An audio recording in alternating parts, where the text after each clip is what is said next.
Hey folks, welcome to the second episode of this series covering my 2024 solo travel in Japan. In case you missed the first episode, I highlighted how I flew from Manila to Narita on board Japan Airlines low-cost subsidiary Zip Air. Go check that video out after watching this one. Anyway, this episode will feature a quick visit in Chiba, a stopover at a Hachikō statue that most people do not pass by, a good old glass of iced coffee at a picturesque Starbucks, and not one, but two overlooking views of Tokyo. Alright, let's get started. It was a beautiful Sunday morning in Tokyo, and I ate a chicken McMuffin meal inside this McDonald's at the front of the Inarucho station. Actually, my hotel was just a few blocks away, and my daily walk during the trip was a treat on its own. I mean, check out these views.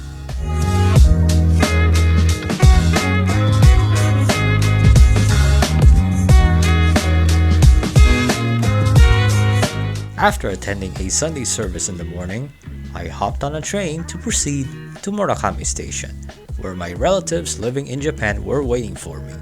It's an hour-long train ride which provided some more great-looking sceneries.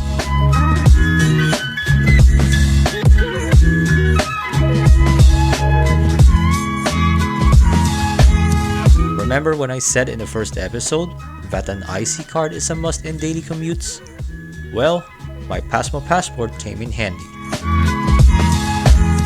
And just like that, I arrived at Murakami Station, where my cousins and my nieces fetched me for a late Father's Day lunch at Uobe.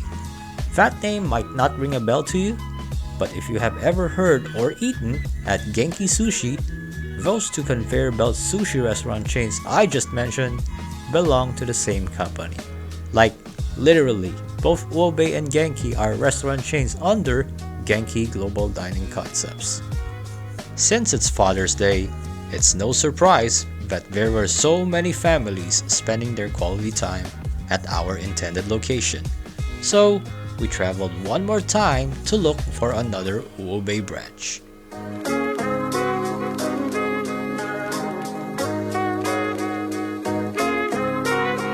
And after a persevering search, we lucked out this time.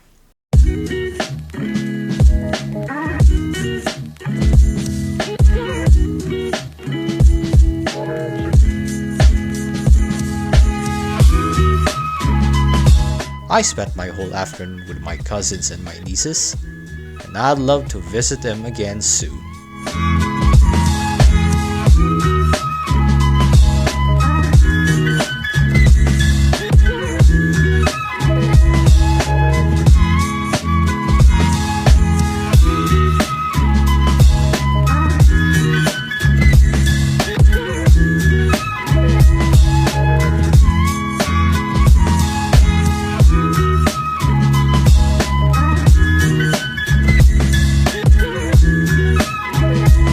It's another good morning from Tokyo, and that meant more great views of the city.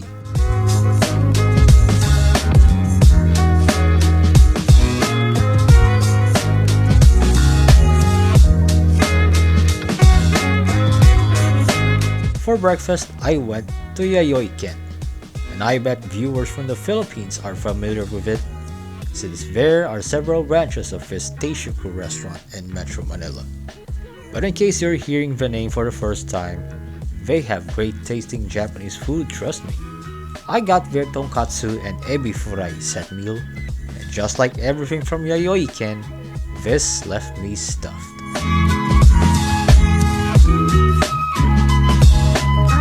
After that scrumptious breakfast and a quick stop at my hotel room to freshen up, I boarded on a train ride to go to the first attraction in my itinerary. The route going to that attraction involved switching from one subway line to another. In this case, I transferred from the Ginza line to the Namboku line inside Tameike Sanno station. Though this route I took spent a longer time, about 38 minutes to be exact, compared to the other train routes that were running for less than 30 minutes, this was actually the cheaper one since I spent only 210 yen. In contrast, the other routes costed at least 290 yen. So, if you would like to optimize your experience with the efficient railway network in Tokyo, pick out the route that's best for you. The good news is, you can use Google Maps to do just that. Anyway, I just arrived at Todaimaya Station, which is the nearest subway station to the attraction I'm referring to earlier. In case you have heard the Todai part of Todaimai before, you're absolutely correct because I went inside the University of Tokyo, also known as Todai. To be specific, it's Yayoi campus. As most of you know, Hachikō's statue in Shibuya is a must-visit in Tokyo, but it tends to attract large crowds to take a picture with it. If you want lesser crowds, then Todai has something for you. A bronze statue of his world-renowned loyal dog and his owner, Dr. Hidesaburo Ueno. And since this is located inside a university, it's expected for visitors to behave properly.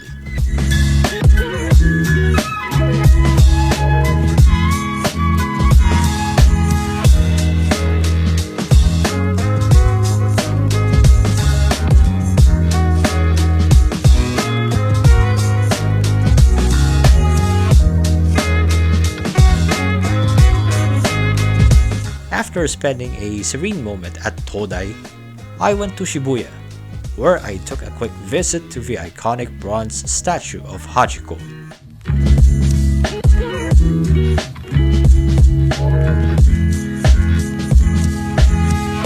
And of course, my Shibuya experience wouldn't be complete without crossing on one of its world-famous pedestrian lanes.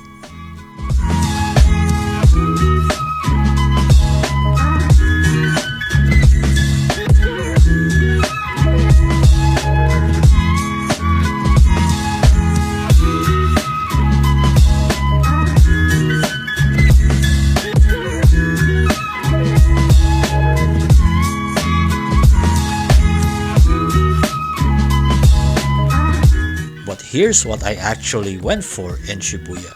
This skyscraper you are looking at features an observation deck on its rooftop, fittingly named Shibuya Sky.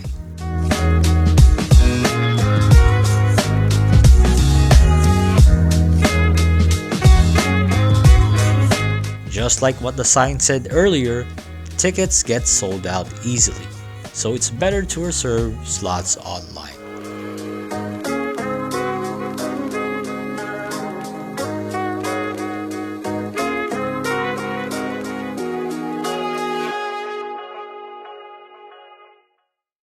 We're not in the rooftop just yet, but the lobby windows already provided majestic views of Shibuya.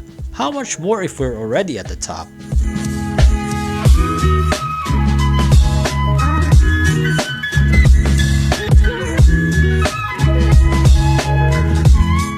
The excitement didn't stop there, because the elevator also gave us goosebumps.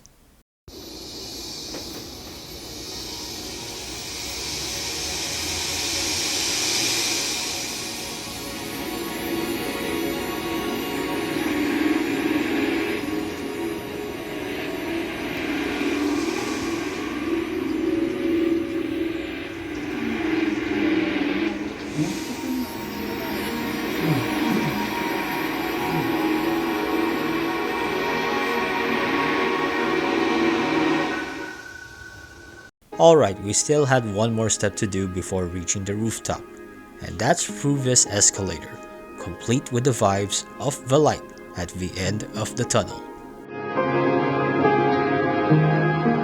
So with that, ladies and gentlemen, I welcome y'all to Shibuya Sky. Even if this was the lower level of the rooftop, it already gave us a bird's eye view of Tokyo, and you can easily see the National Stadium from a distance. For the next few seconds, I'll zip my mouth, and I'll let these panoramic scenes do the talking.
Those views were great, but I was still able to get that same experience even when I went back indoors.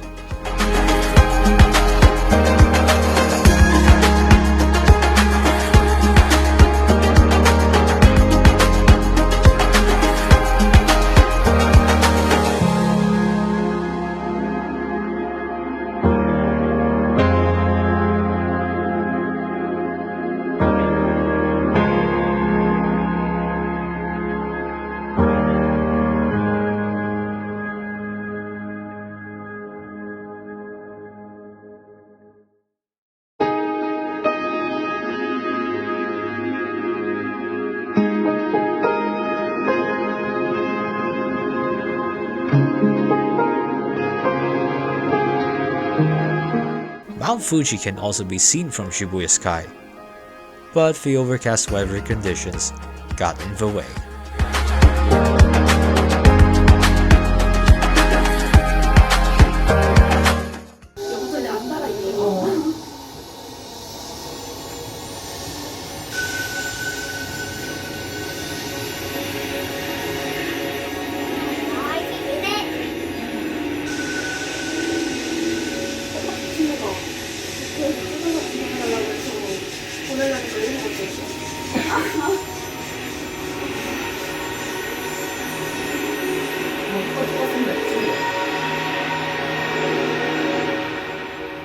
Still though, as I went back to the ground floor, I left really blown away.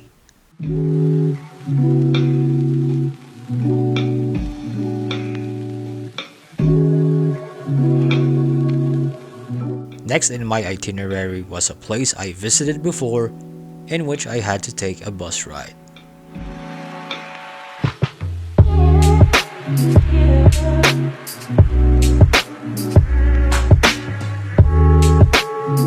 And there it was, Starbucks Reserve Roastery, Tokyo, situated beside the Meguro River, a well-known spot for cherry blossoms in spring.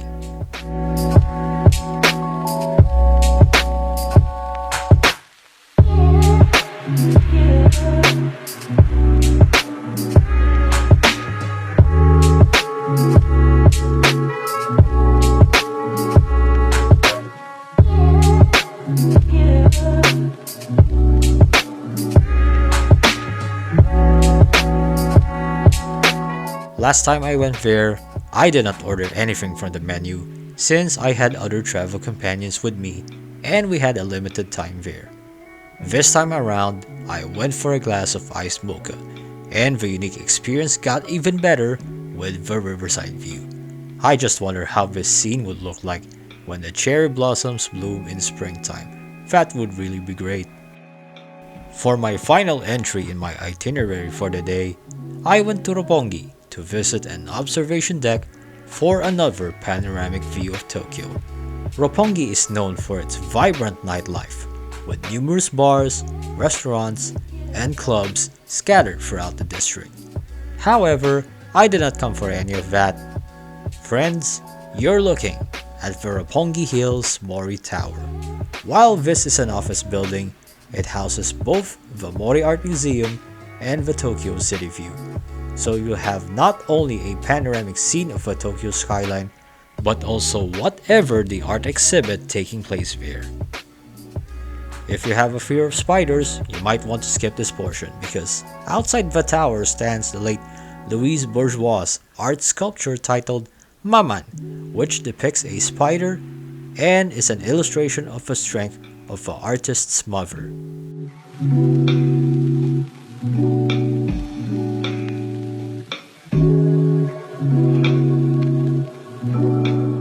Within the vicinity, you'll be able to see the headquarters of TV Asahi and Keyakizaka Dori, which looks spectacular at night when the tree lights are lit. By the way, if you're a J-pop fan, that street name should sound familiar to you, because the names of Nogizaka 46, Sakurazaka 46, formerly known as Keyakizaka 46, and Hinatazaka 46 were all taken from various street names and places in Roppongi and its nearby areas.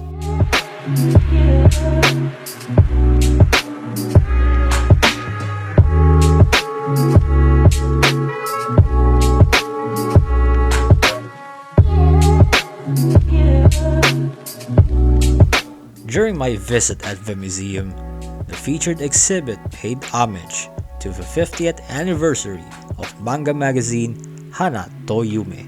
If you're a fan of manga and or anime, you may have heard Fruits Basket and Alice Academy before. As I found out while I was inside the museum, these are just two of the many manga series published for the magazine. The observation deck inside Mori Tower provides a better view of Tokyo Tower being surrounded by other skyscrapers.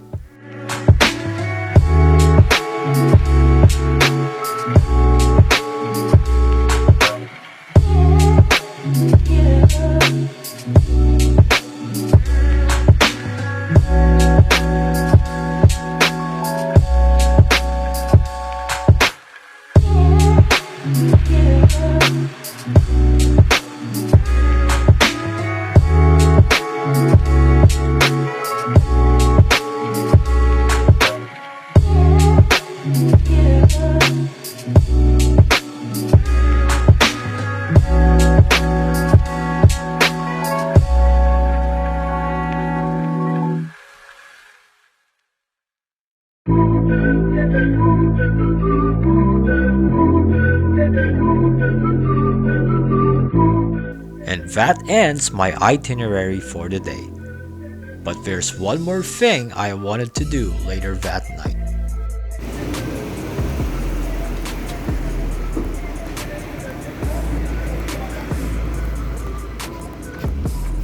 I wanted to test out my key fob from Anytime Fitness, not sponsored by the way, to see if I would be able to enter the gym.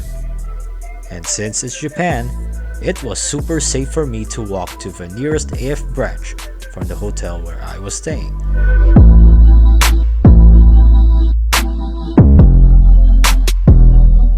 Spoiler alert, I was able to enter the gym with my key fob. Then I went on with my workout. That concludes the second episode of this series. Stay tuned for the upcoming few episodes, because I'm telling you right now, the next attractions you're about to see are going to be magical. And that's about it. See y'all next time.